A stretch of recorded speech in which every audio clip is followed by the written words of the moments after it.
Welcome to Steve's Corner Office. If you're leading your first team or you've recently stepped into a leadership role and you're wondering why people aren't fully buying in yet, I want to share something I wish someone had told me years ago. When I became a store manager at 20 years old, I thought I'd finally arrived. I was about to learn that a leadership title doesn't make you a leader. I'd worked hard for the promotion. I was excited. I had the title, I had the office, I had the responsibility. And if I'm being honest, I assumed people would naturally follow because I was now the boss. It didn't take long to realize I was wrong.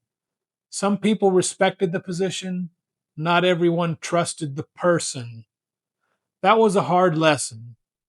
Looking back, I'm thankful I learned it early because it changed the way I've led for the next 4 decades.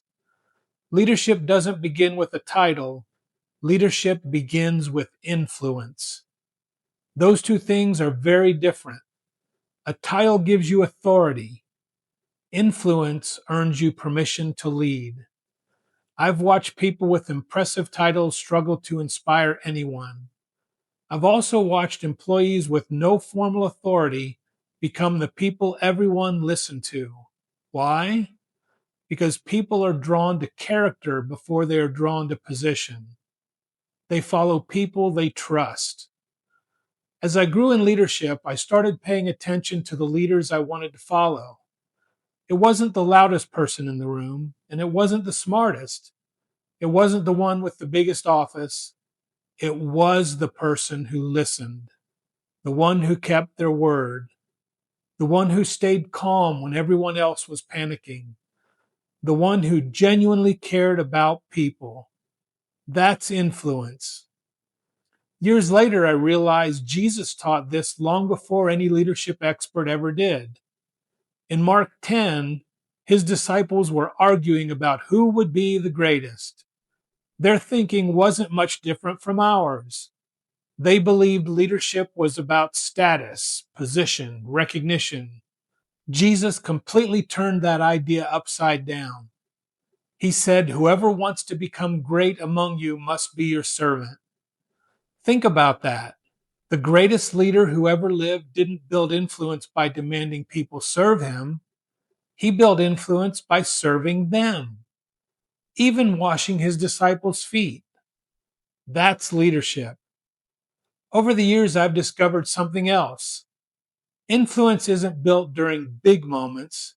It's built in ordinary moments. It's built when you keep your promises, when you admit you're wrong, when you give someone credit they deserve, when you take time to listen instead of rushing to speak, when you invest in someone who can't give you anything in return.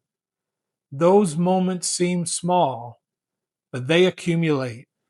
Little by little, people begin to trust you, and trust is the foundation of influence. One of the leadership principles I've carried with me for years is this: first you build the people, then the people build the business.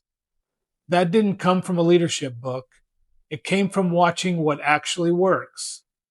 Every organization I've seen succeed for the long term had leaders who cared deeply about developing people. The businesses grew because the people grew. The culture improved because the leaders improved.